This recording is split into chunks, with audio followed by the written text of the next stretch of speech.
Allora adesso voliamo oltreoceano. Il nostro prossimo amico che ci parlerà è il diacono Gerald DuPont della diocesi di Houston, Stati Uniti d'America. Gerald è presidente del Centro Internazionale per il Diaconato. Ci parlerà in tedesco? No, ci parlerà in inglese e lo ringraziamo di cuore.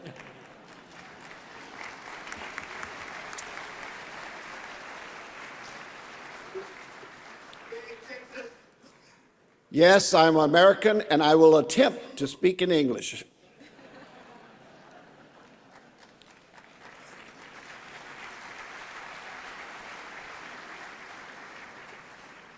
Bit of background.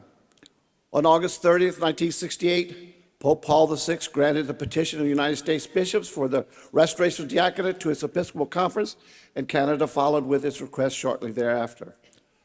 A national study in 1981, 12 years of experience, acknowledged that the original purpose of the diaconate and its integration into the life of the church had not been fully realized as of yet. In a real sense, the diaconate in North America was still in its infancy. The biggest issues raised in the first study was the lack of understanding of the permanent diaconate on the part of the laity, with the lack of acceptance, especially on the part of the priest. Other concerns raised by the 1981 study were the questionable effectiveness of diaconate in pastoral ministry in the dioceses and parishes, a danger of elitism and clericalism, and the need for better screening prior to admission and better training during formation. However, based on a second national study in 1996, approximately 25 years of experience after the Restoration, the study confirmed the success of the restoration of diaconate in the United States in terms of the number of vocations and its singular and indispensable service to the local parishes. It found that the restored diaconate was largely parish-based and had been quite successful in the parish setting. However, the ministry of the diaconate had not broadened out to the diocese or the marketplace, nor had the diaconate been a model of ministries of charity and justice within the diocese or the larger secular world. Now to contributions and challenges. There's no doubt that the restored diaconate has been hugely successful, as seen by a steady growth in North America over the last 50 years. We're in excess of 20,000 deacons. And the vast majority of deacons have reported being highly satisfied with their ministry, very encouraging to advise others to also pursue the diaconal vocation. For the most part, the deacons themselves find great satisfaction in their parish work. Their pastors, who are their supervisors, find them increasingly indispensable, and the lay parish leaders view the deacons as increasingly necessary aides and helpers to their busy priests.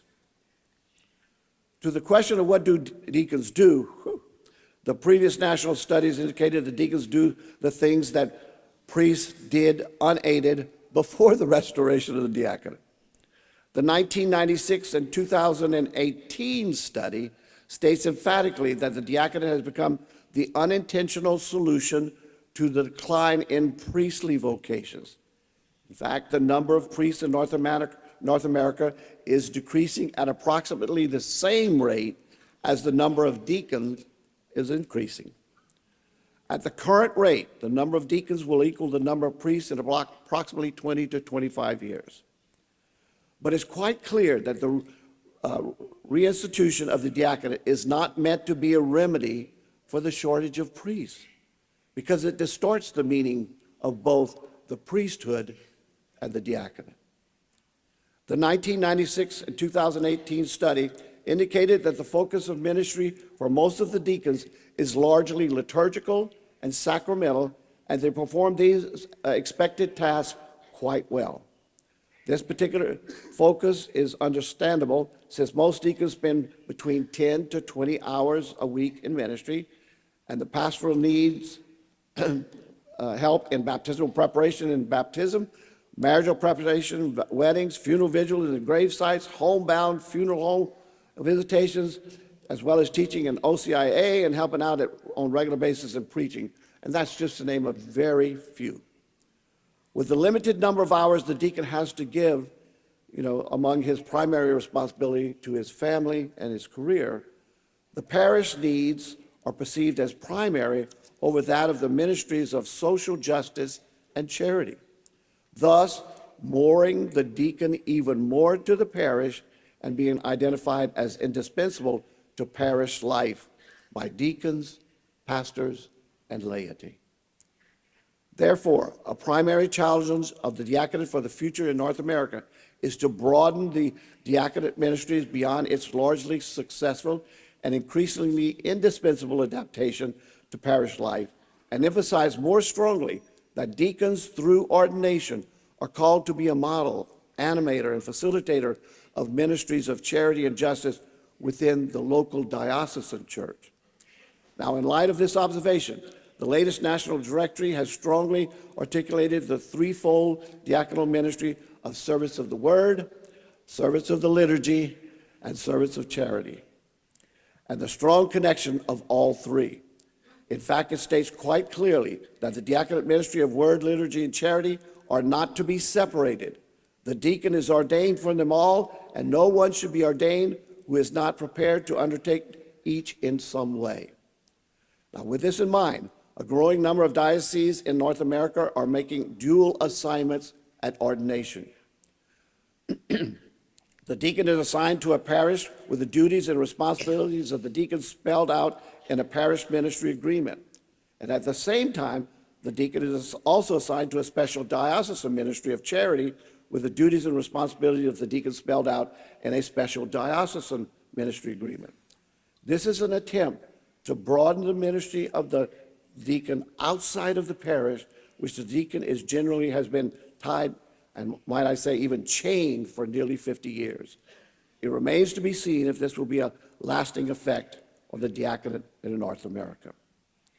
If we were to give a typical profile of a deacon based on the recent demographics on the diaconate from a third study done in 2018, plus updated all the way through to 2023, the deacon would be 66 plus years old, Caucasian, married, college educated, deeply spiritual, highly motivated towards service.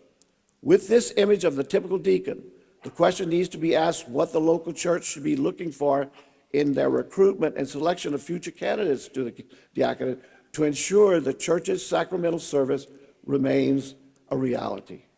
It seems obvious with the average age of the diaconate approaching 68 that younger men need to be encouraged to apply to the diaconate.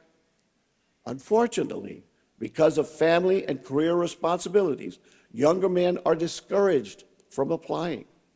Many young inquirers are actually discouraged from applying if they have young children at home, thus resulting in the rise of the average age of the diaconate from 49 in 1977 to approximately 68 in 2023. Last issue. Because of the growth of Latino population in North America, presently around 28%, more and more dioceses are offering formation programs in both English and Spanish, especially in the theological and intellectual component. And this is necessary because the needs of these growing immigrant communities must always be kept in mind. At the same time, it seems advisable to invite second and third generation of immigrant families with particular language skills, as well as immersion in a particular culture, to come forward to serve those of their sisters and brothers who have more recently arrived in America. However, the emphasis must be on the uniqueness of the diaconal vocation, not based just on current needs, but based on the deacon's ministry of charity and justice, being always true through the threefold ministries of word, liturgy, and charity. Thank you for your attention.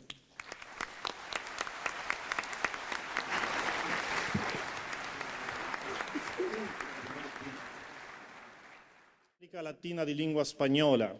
José Gabriele Fraile Dominico de Colombia, dottore in teologia, studioso del diaconato, è stato al servizio del diaconato permanente in Colombia e in altri paesi dell'America Latina, coordinato dal CELAM, per più di 30 anni. Lo ascoltiamo volentieri, parlerà in lingua spagnola. Grazie.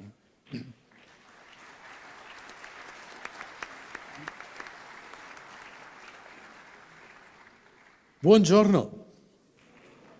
Buenos días a todos. Saludos de parte de los más de 7.500 diáconos de América Latina y el Caribe. Presentar una fotografía del diaconado en América Latina y el Caribe en el 2025 es una tarea compleja, documentada incluso desde 1958, antes del concilio. Existe un perfil del diácono para América Latina y el Caribe que corresponde a un importante agente de renovación, tanto en el contexto eclesial como en la realidad secular.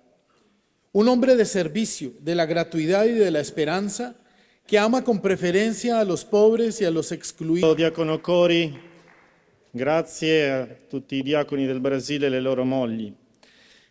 Dobbiamo adesso prendere l'aereo e volare oltreoceano di nuovo, ci attendono addirittura 3 continenti, perché l'Asia, l'Africa e l'Oceania hanno una caratteristica particolare. Al momento non ci sono molti diaconi permanenti ancora. Ascolteremo parlarci di questi 3 continenti, 2 fratelli. Il primo è Don Gilbert de Lima, che viene da Bombay, India, è rettore e professore residente presso il St. Pius X College del seminario arcidiocesano di Bombay, direttore del comitato del diaconato permanente dell'arcidiocesi di Bombay e vicepresidente del Centro internazionale del diaconato di Rottenburg-Stoccarda in Germania.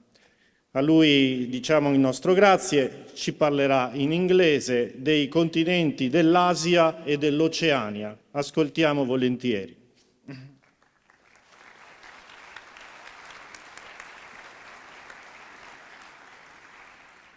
Good morning to each and every one of you. The permanent diaconate in Asia and Oceania constitutes only 2% of the total number of deacons worldwide. In Asia, it exists in Malaysia, Hong Kong, and India, with the Philippines and Taiwan set to introduce it. In Oceania, deacons primarily serve in Australia and New Zealand. First, as regards formation, the formation of permanent deacons follows a similar structure across these regions, starting with the propedeutic stage of 1 year, which is followed by 3 to 4 years of theological, spiritual, pastoral, and human formation. Second, the socio-cultural context of these countries. In Malaysia, the Catholic Church operates in a multi-religious and multi-ethnic environment, with deacons serving as a bridge between different cultures and faiths. They minister in multiple languages, engage in social justice initiatives, and support Catholic families in a predominantly non-Christian society. In Hong Kong, on the other hand, the Church functions in a politically complex landscape where deacons advocate for workers' rights, human trafficking victims, and democracy. Given the large migrant worker population, they provide pastoral care and legal aid, especially to Filipinos and Indonesians. The diaconate was introduced in India in 2006 and exists largely in Mumbai. Deacons come from various professional backgrounds, enabling them to connect secular and ecclesiastical spheres in a multi-religious and a multicultural context. Their responsibilities include liturgical functions, pastoral care, and social outreach. Restored after Vatican II, deacons in Australia support migrant communities, indigenous outreach, and social justice ministries. They serve both in rural and urban areas, working in prison ministry, youth programs, and catechesis. In New Zealand, deacons play a vital role in Maori Catholic communities, incorporating indigenous traditions into the liturgy. Many focus on social welfare, assisting homeless prisoners and migrants. Due to a priest shortage, deacons often take leadership roles in parishes. Regarding the relationship with bishops and priests, in Malaysia, bishops rely on deacons, especially for outreach in rural areas, interfaith dialogue, and administrative roles. The relationship with priests varies. In urban areas, priests are familiar with their role, whereas in rural areas, the same is not true. In Hong Kong, deacons are crucial in migrant outreach, human rights advocacy, and media evangelization. They assist priests in sacraments and pastoral care, though some priests struggle to integrate them fully into parish life. In India, deacons serve under the Archbishop and collaborate closely with priests. They are assigned to parishes, deanery ministries, and diocesan commissions, working in youth ministry, marriage enrichment, Bible programs, and small Christian communities. Deacons are appointed in Australia to diocesan commissions for social justice, evangelization, and indigenous ministry. While there is a growing recognition of their role, full integration remains a challenge. With a priest shortage in New Zealand, bishops rely on deacons for non-sacramental services and social justice ministries. They also work closely with priests in pastoral care, often serving as parish administrators. Regarding the role of wives of permanent deacons, in Malaysia, deacons' wives assist in family and marriage ministry, faith formation, and cultural integration. In Hong Kong, the wives help build community and support migrant ministries, particularly among Filipino and Indonesian workers. In India, wives must consent before ordination as their support is crucial. Many participate in formation programs and ministry activities. The Australian Catholic Bishops' Conference, ACBC, encourages wives to develop complementary ministries, and so many assist in catechesis, RCIA, and sacramental preparation. In New Zealand, deacons' wives serve as co-ministers, particularly among Maori and Pacific Islander communities. They engage in social justice, advocacy, and family ministry. As regards ongoing formation, in Malaysia, annual retreats and workshops focus on interfaith dialogue, social justice, and migrant ministry. Whereas in Hong Kong, monthly spiritual meetings and training in social teaching, human rights, and digital evangelization are emphasized. In India, formation continues through quarterly meetings, annual retreats, monthly deanery meetings with priests, and at the tri-annual clergy meetings. In Australia, deacons participate in spiritual programs, university courses, and workshops on bioethics, indigenous justice, and family ministry. While in New Zealand, ongoing formation includes participation in clergy retreats and workshops on homelessness, prison ministry, and social justice. Finally, regarding good practices, in Malaysia, deacons engage in multilingual evangelization, interfaith marriage counseling, and rural outreach, which include literacy programs and healthcare. Many are also appreciated for their contributions to poverty alleviation and migrant welfare.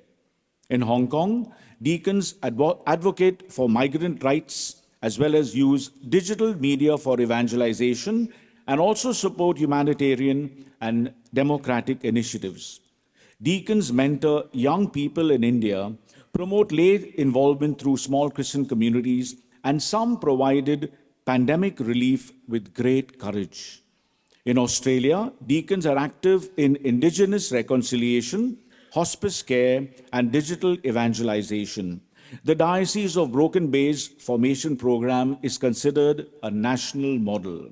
Finally, in New Zealand, deacons integrate Maori traditions into Catholic worship and advocate for the homeless and prisoners. Their work in Maori justice movements has also gained recognition. In conclusion, the permanent diaconate continues to grow in these regions, with deacons serving particularly in evangelization, pastoral care, and social outreach. While challenges remain, ongoing formation and improved collaboration will enhance their impact both in the church and in society. Thank you.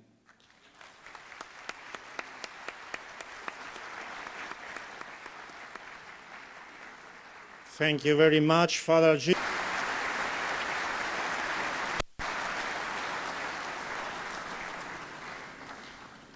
Merci beaucoup a Monsignor Gui. Diamo un saluto, un nuovo applauso al nostro cardinale anche che si è fatto le scale. Grazie Padre. Non poteva mancare, faremo arrivare i saluti a Monsignor Gui da parte di tutti noi qui presenti, affettuosi, e la preghiera. Non poteva mancare come testimone naturalmente una moglie, una sposa di diaconi. Un saluto caro ancora a voi spose, a voi mogli. E attraverso voi portate anche i saluti, la preghiera ai vostri figli, alle vostre famiglie, tutte quante. Qualcuno di voi, come Marie, François, siete anche nonne, quindi pure i nipoti. Ecco. La signora Marie-François Maincent, non so se ho detto bene, io il francese non siamo amici bene. Allora, moglie del diacono Patrice, che è qui, salutiamo, viene da Lille, Francia, e dottore in studi anglofoni e dottore in teologia. Rappresenta le mogli dei diaconi nel Consiglio del Centro Internazionale del Diaconato e quindi coordina e cura la rete internazionale delle spose. A lei abbiamo chiesto di presentarci un po' la realtà, la situazione di questa rete internazionale e la percezione del vissuto di voi mogli nel cammino vocazionale a fianco dei vostri mariti. Grazie Marie.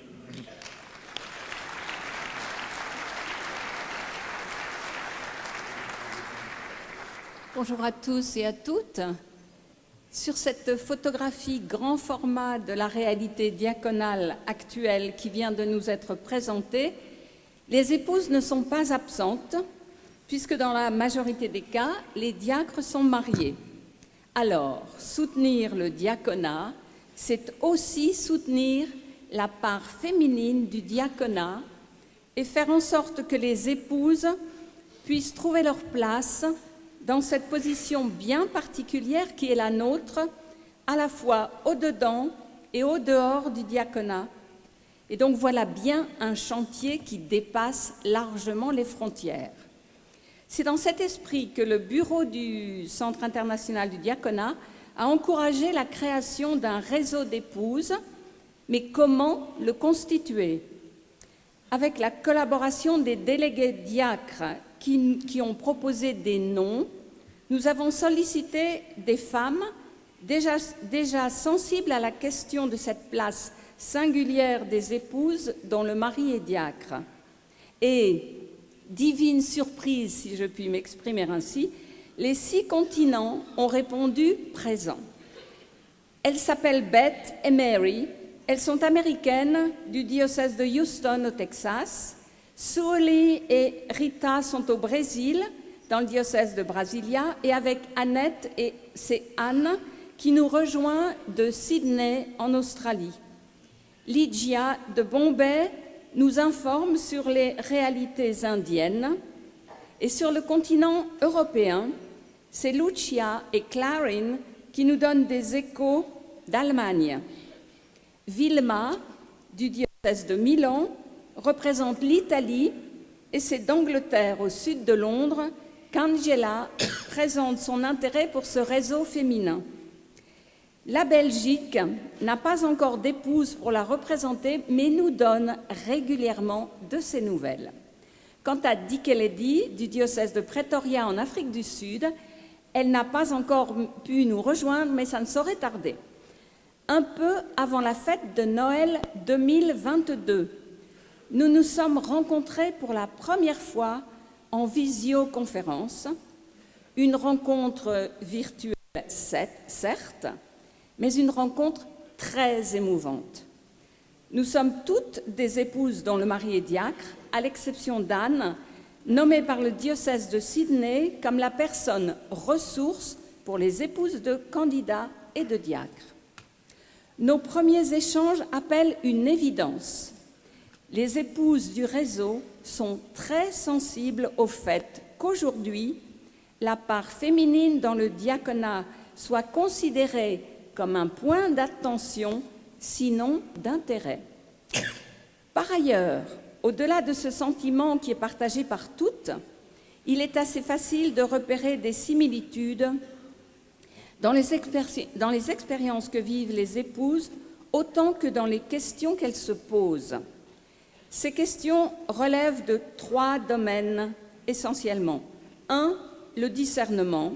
2, la formation. 3, l'après-ordination.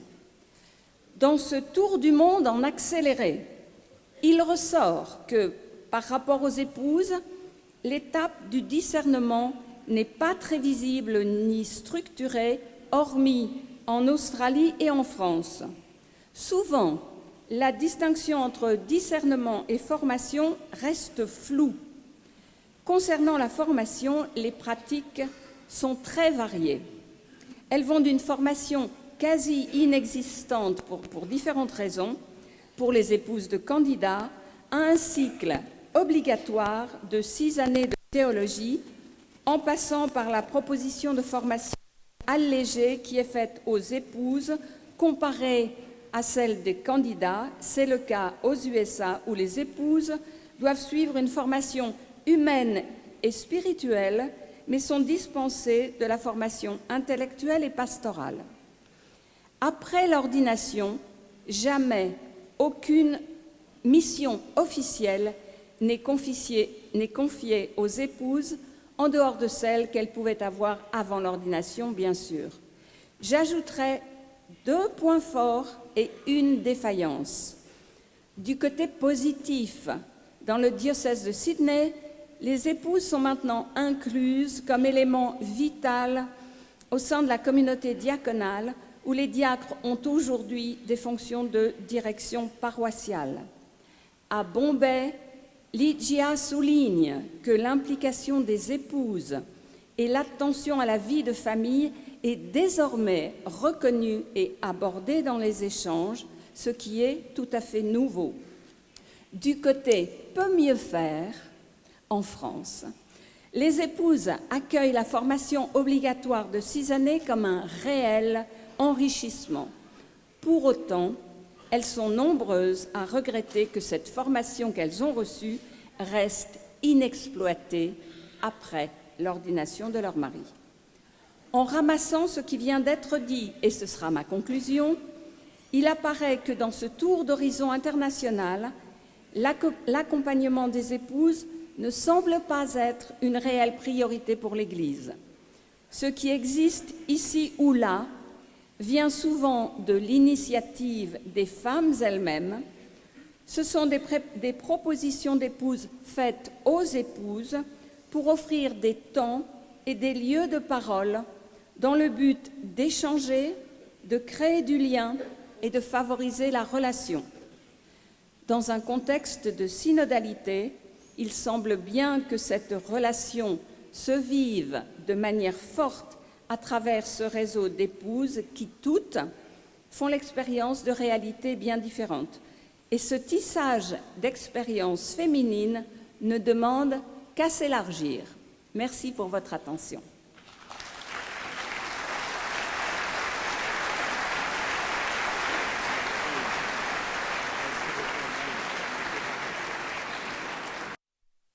Second World War. He was a priest and Jesuit. In the last weeks before his death, he wrote meditations and essays in his prison cell, and for me personally, they're among the most impressive spiritual writings I have ever read. Delp passionately calls for diaconia, for turning towards people, towards the lost.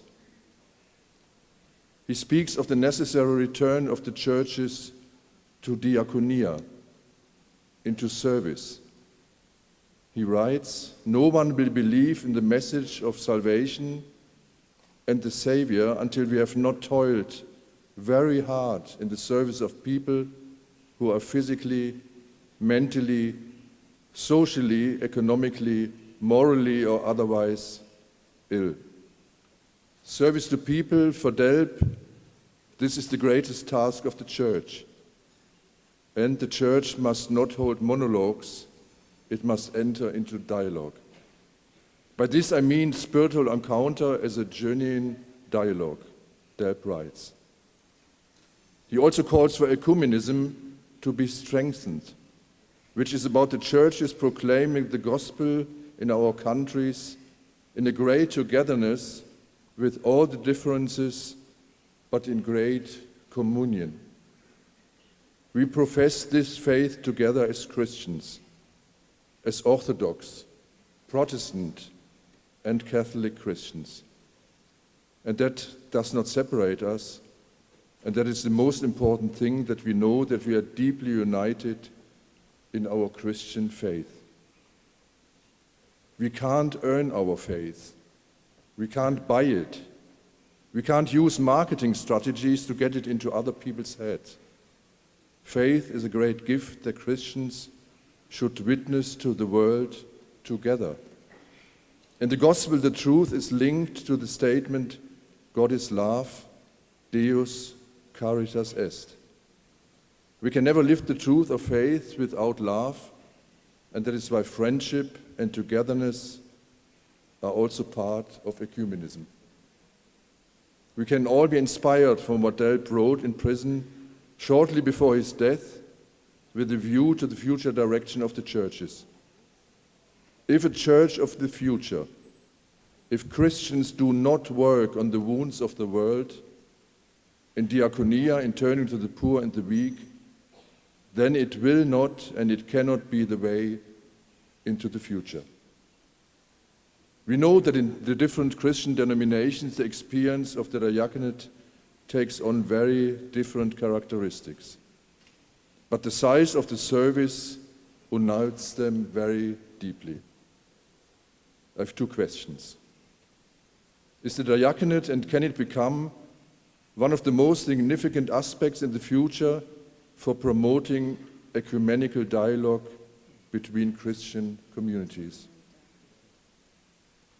And can it be an instrument of meeting, collaborating, common testimony to realize that the vocation to unity that Jesus the Lord has entrusted to us?